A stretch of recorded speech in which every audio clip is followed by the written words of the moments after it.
Assalamualaikum warahmatullahi wabarakatuh. Alhamdulillah. Alhamdulillahilladzi anzala ala abdihil kitab wa lam yaj'al lahu iwaja. Allahumma shalli wa sallim ala asrofil anbiya'i wal mursalin wa ala alihi wa ashabihi ajma'in. Sahabat KBT, ketemu kembali di segmen Jibril dalam kajian Tarbiyah Syam episode yang kesekian kalinya ya. Kali ini Bang WK ingin membahas tentang opini ataupun paradigma yang berkembang di masyarakat kita. Ya. Opini apakah itu?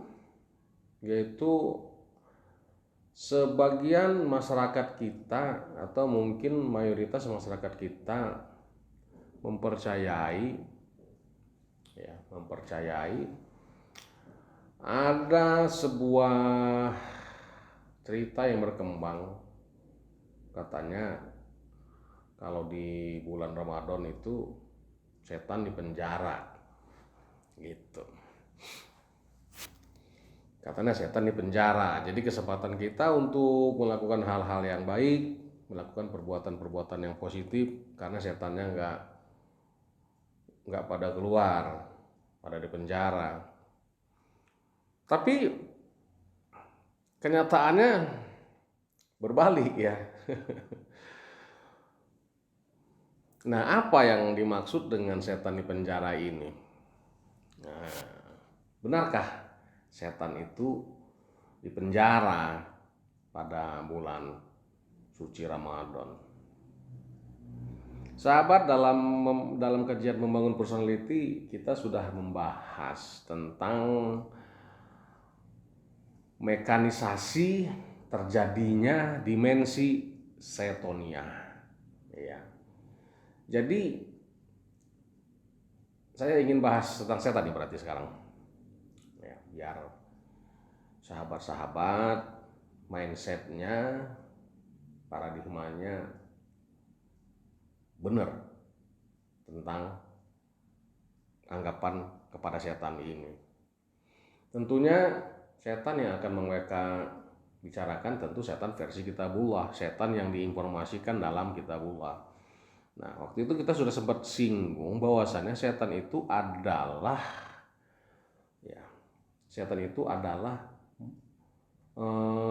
makhluk personifikasi, ya, bukan makhluk biologis. Nah, ini dari mana asalnya? Al-Quran mengatakan minal jinnati wan nas, dari jin dan manusia.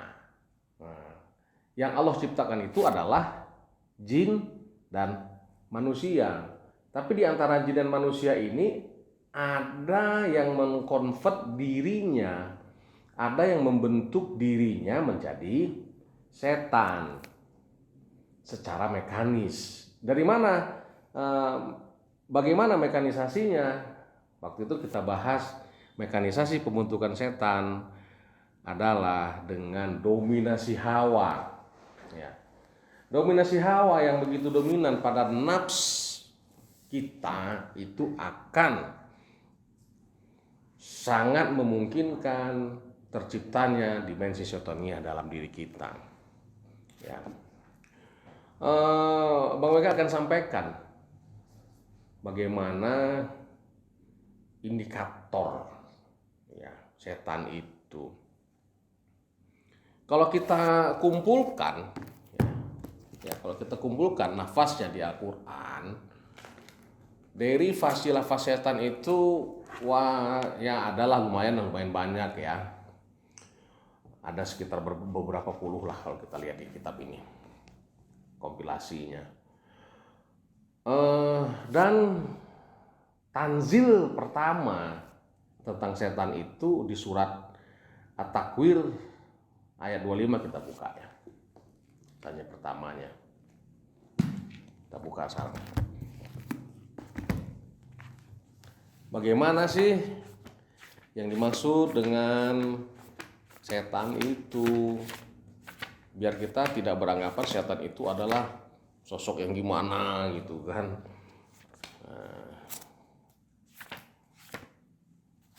Di surat 81 surat At-Takwir ayat 25. Bismillahirrahmanirrahim. Wa ma huwa biqauli syaitanir rajim. Dan Al-Quran itu bukanlah perkataan setan yang terkutuk. Nah, jelas secara tekstual ayat ini Al-Quran ini adalah bukan perkataan setan. Jadi artinya kalau kita ambil konklusi tentang setan berdasarkan ayat ini, ya. Jadi setan itu adalah sumber perkataannya bukan dari Quran. Nah, ini ciri-cirinya. Jadi kalau ada orang yang berkata yang sumber datanya itu bukan dari Quran, itulah ciri-ciri dari sifat setan itu. Berarti dia sudah mempersonifikasikan sifat setan dalam dirinya. Karena apa? Karena dia dalam ucapannya, dalam tindakannya, dalam perkataannya tidak berdasarkan kepada Al-Quran. Ya. Ini ayat yang pertama. Ayat yang kedua, ya, saya buktikan bahwasannya setan itu makhluk personifikasi, ya, bukan makhluk goib. Setan itu bukan makhluk goib. Di surat Shad ayat 37, ya, di sana dikatakan Bismillahirrahmanirrahim wasyayatina kulla banaiu wa ghawwas. Dan kami tundukkan pula kepadanya setan-setan yang semuanya ahli bangunan dan ahli penyelam. Sahabat, kalau berbicara ahli, ya, berbicara ahli tentu kan ahli penyelam, ahli bangunan, ini kan kita tidak berbicara mistis, tapi berbicara saintis. Nah, jadi ayat ini tidak menjustifikasi bahwasannya setan itu adalah makhluk mistis atau makhluk goib, tapi makhluk saintis. Di sini dikatakan dia ahli bangunan dan ahli penyelam. Ini gambaran, ya, gambaran. Namanya ahli penyelam, namanya ahli bangunan, ya. Kenapa dia disebut setan di sini? Setan itu ahli penyelam dan ahli bangunan. Ini adalah gambaran-gambaran diri kita juga, gitu. Gambaran-gambaran diri kita juga. Ketika kita mempersonifikasikan